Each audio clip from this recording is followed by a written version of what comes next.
today our objective is we're going to be working on summarization, and paraphrasing. You are going to need something to write with, and you are going to need this article to read. If you are watching at home, the article is posted on Canvas, and you can simply take your notes on a piece of notebook paper. So, the very first thing we're always going to do with an informational article like this is we are going to look at the title and the captions. We are going to scan. I want you to write this down on your paper. Scan, that's an S. Okay, scan. So we're going to scan the title. We're also going to scan any pictures or captions. And when we scan, we are looking for things that we notice. These are places where we can find some text evidence, pair it with our background knowledge, and then create an inference. The next step that we're always going to do is we're going to pay attention to words. Not just words that we don't know.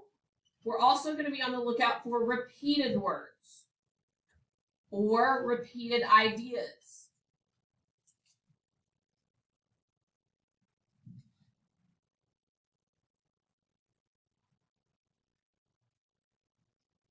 We're going to analyze for main idea.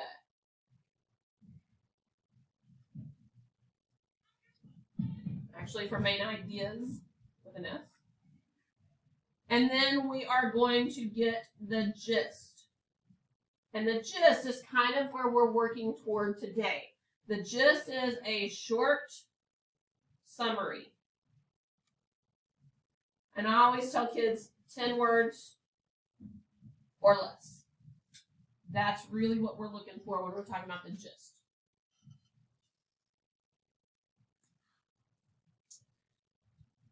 So here at Nichols, our annotation strategy is SWAG. We're going to scan, we're going to look for words, we're going to analyze for main idea, then we're going to use that information to create the gist. The gist is a short summary, okay?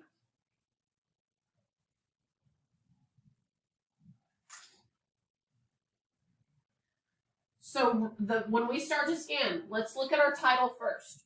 When you see the title, The Great Depression, what are some thoughts that come into your head?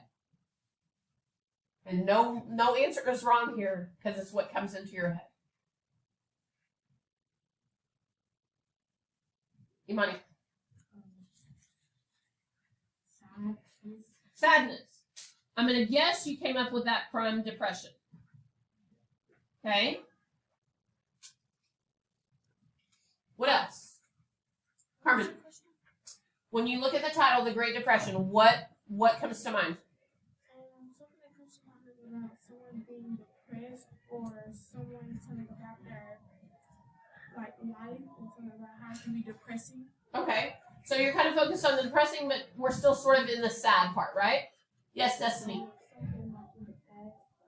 Thank you. Wonderful, Destiny. So the Great Depression itself is a historical event. So when you said it happened in the past, you're exactly right. And all of you may have a varying knowledge of the Great Depression. Maybe you've talked about it in your history class. When I was in 7th grade, probably my only information was my grandmother talked about it a lot. My grandmother talked about it all the time because she was a small child during the Great Depression. And because of that sort of big traumatic event, it shaped the rest of her life, including her attitude about material items, wealth, poverty, the lack of things, having a job, all of those different things. Like, she had very particular, very determined views about all of those things because of the trauma she endured as a child as a result of the Great Depression. When we think about the word great, what do we typically think of great as mean? Stephanie? Something really good. Does it sort of match like the Great Depression? Do we think of like a depression, a deep sadness, a deep hurt as being a really good thing? No.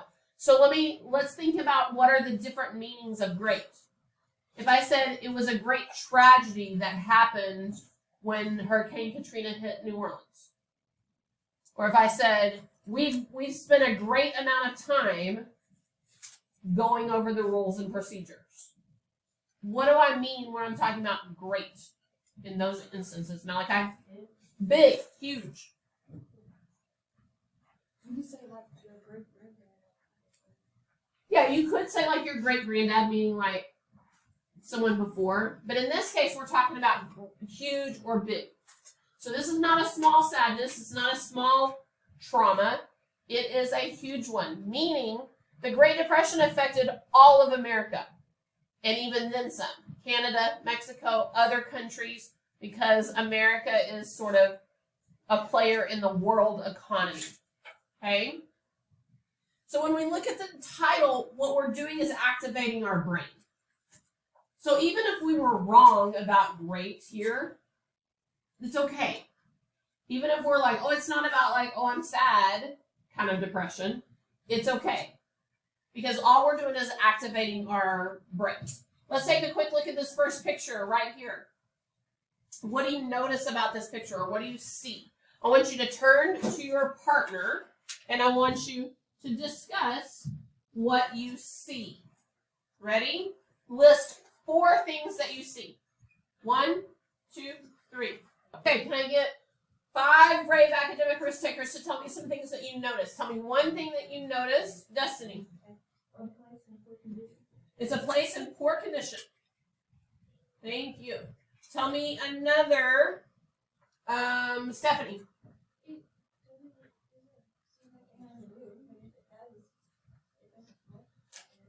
Yeah, either there's no roof or it's not a very sturdy roof.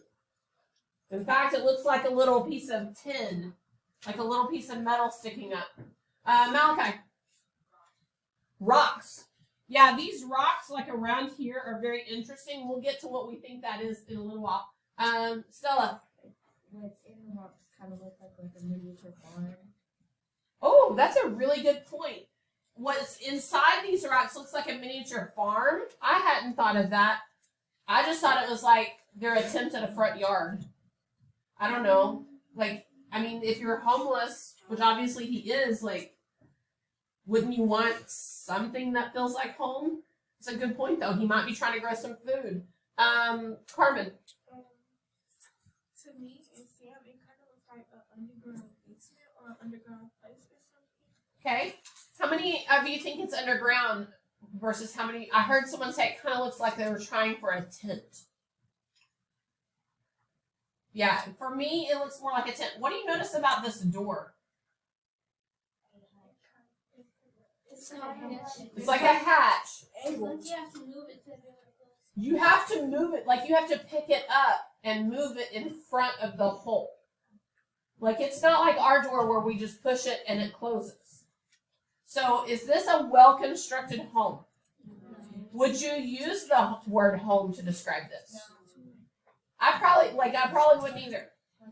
Shelter. Something about the poor condition and no roof. Okay.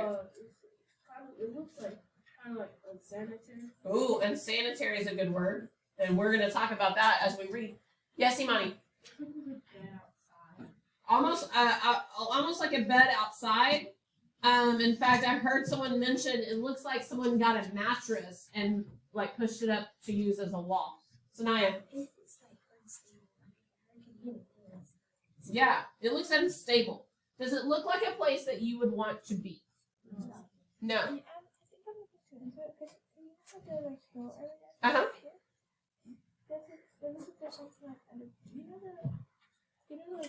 Underground stuff?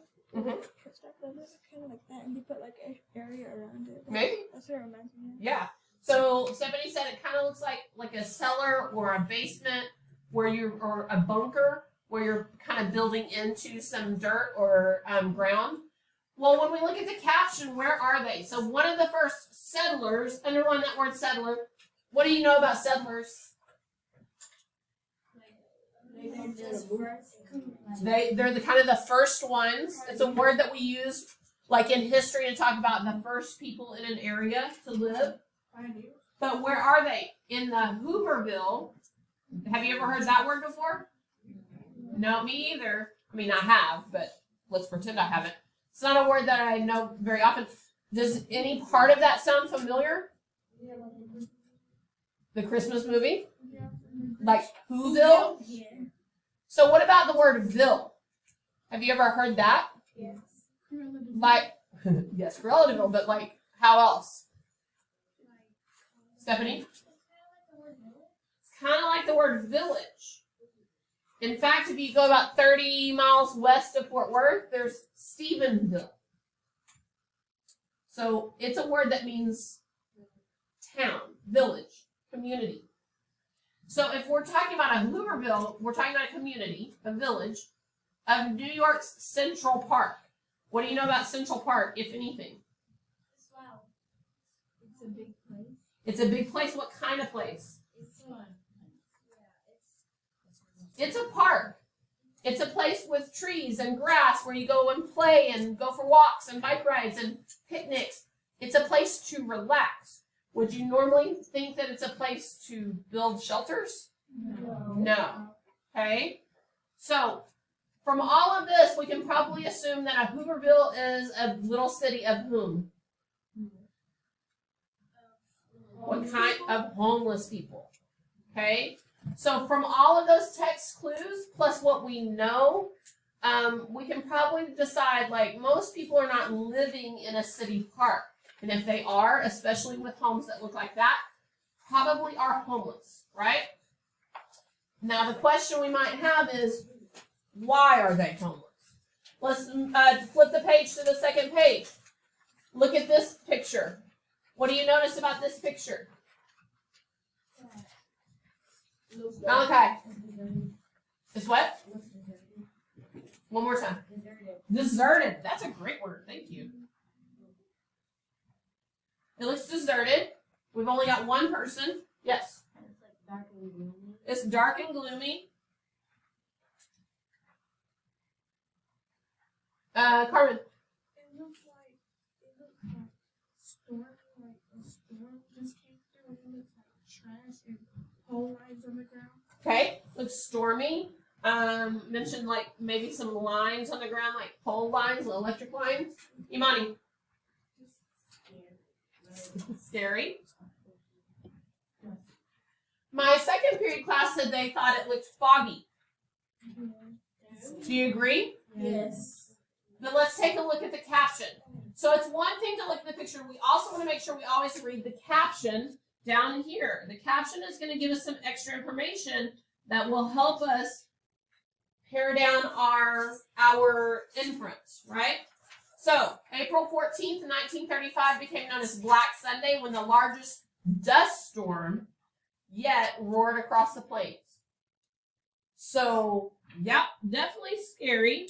Definitely a storm, but it is a storm of dust. So all of this, like, you can barely see the little building and the windmill. That's all dirt. In fact, this picture was taken during the daytime. Sun out. But it looks like it was taken when?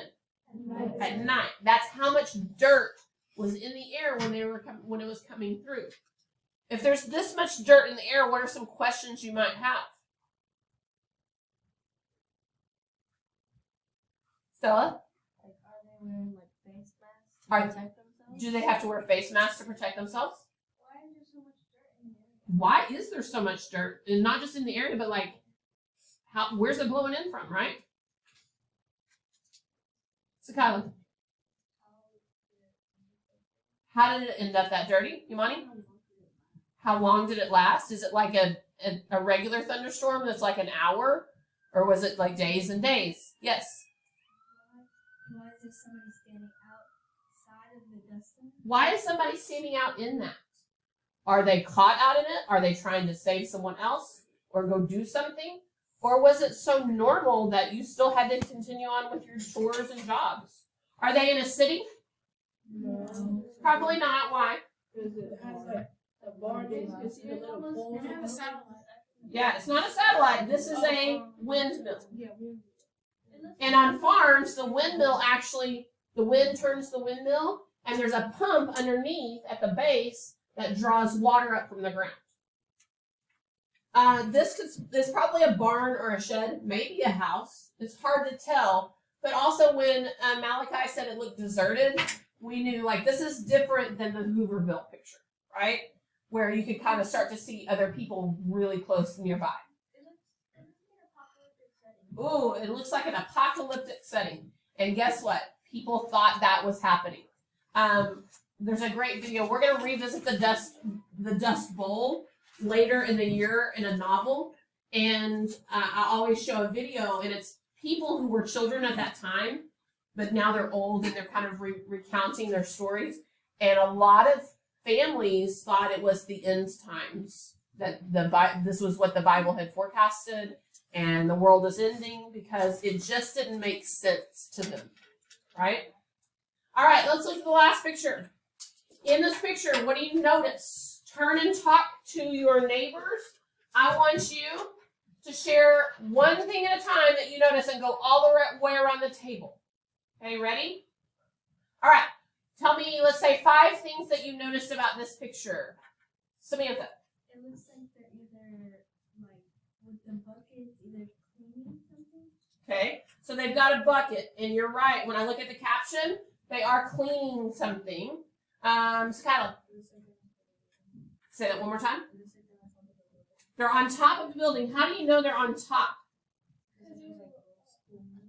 Okay, so they've got ropes that are either pulling them up or they're climbing up, but probably pulling up. Yes, Stephanie. It still looks kind of dusty because it's top. Okay, so it looks kind of dusty. Malachi. Why do you think winter? No leaves on the trees. That's an interesting one. I can barely see the trees. You got better eyes than I do. Stella. It looks like they're like more of a city instead of a small village. Yeah, they're in more of a city. And in fact, when I look at my caption, I know they're in Denver, which is a big city now. It's probably a pretty big city then. How are they up a little ways or are they up really far? Really far. Yeah, how do you know? Oh, who am I her from? Because they're above the buildings, and then also, what do you notice about the buildings in the background? They're really what? Really small. So when we think about perspective, like they have to be really high because some of these buildings are 1, 2, 3, 4, 5, 6, 7, 8, 9 stories high, and they look tiny. Also, what is the gold dome? What's a dome? A round building top. Okay? So this is a rounded top. That also helps us know that they're on top of the building, not just watching the windows on the side. And the Capitol building, if you've ever seen the Texas Capitol, you know it has a big dome. Or the U.S. Capitol building has a big dome. Lots of Capitol buildings do. I don't know why. It's like the thing to do if you're a Capitol building. But the Capitol building is where like the governor is, or in the U.S. Capitol, the senators and congressmen. So let's talk about like these guys. So they're on these ropes. Are they just holding on? Or are they sort of like... It looks like you know how you go rock climbing and they adjust the things around you so Yes. they'll hold you? So it's almost like rock climbing where they adjust the harness around you, except for like the harness now has like all these straps. They're like sitting on a rope and going like hundreds and hundreds of feet in the air. It kind of looks like a swing. Like a swing. Are they wearing helmets? Yeah. No, they're wearing hats. No, they just wear regular hats. Does this look very safe? No. No. Does this look like a job you would want to do? No. Some of you are like, yes, because you're daredevils. But not me. Not without a helmet. Not without a safety harness. Like, it was a different time back then. Do you think that people were very worried about workers like this? No. No. If they got hurt, they got hurt. We'll replace them with someone else. They were menaces. Right? It's a good word. I don't know if I would use it here. Sanaya. Looks like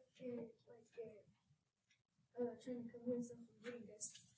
Could be dust. It could also, if they're painting, they might not want the paint or the paint fumes. So they might be still wearing their masks. Last one. Sina. I noticed on the guy near the purple one. No, that. This one? Yeah. Mhm. If you look at his harness on the bottom, he has a paint bucket. Yeah. So here's his paint bucket or his cleaning bucket, and then they're just like leaning over painting it. And so, like back then, workers weren't very valued. But one of the things we're going to learn is jobs were pretty scarce. Like there weren't a lot of jobs to have, so people would do anything to earn money, even get in a rope and get hauled 500, 600, 700 feet in the air to paint all day. Okay? All right. Let's take a quick look at this first. First of all, let's number our paragraphs. That way, when we discuss any of these things during our lesson, we're always going to refer back to paragraph 1, 2, 3, 4, or 5. There are 5 total paragraphs. I know it's going to look like more than 5, but I want you to pay attention to where there's an indent.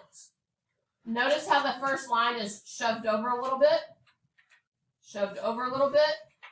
That's how we know it's a new paragraph. This looks like a new paragraph except for it's missing the indent. So this is actually a continuation of paragraph 2. Paragraph 3 starts on the back with life in the Dust Bowl. Paragraph 4, finally FDR's New Deal. And paragraph 5 starts way down here on the last page from the Despair of Life. Okay?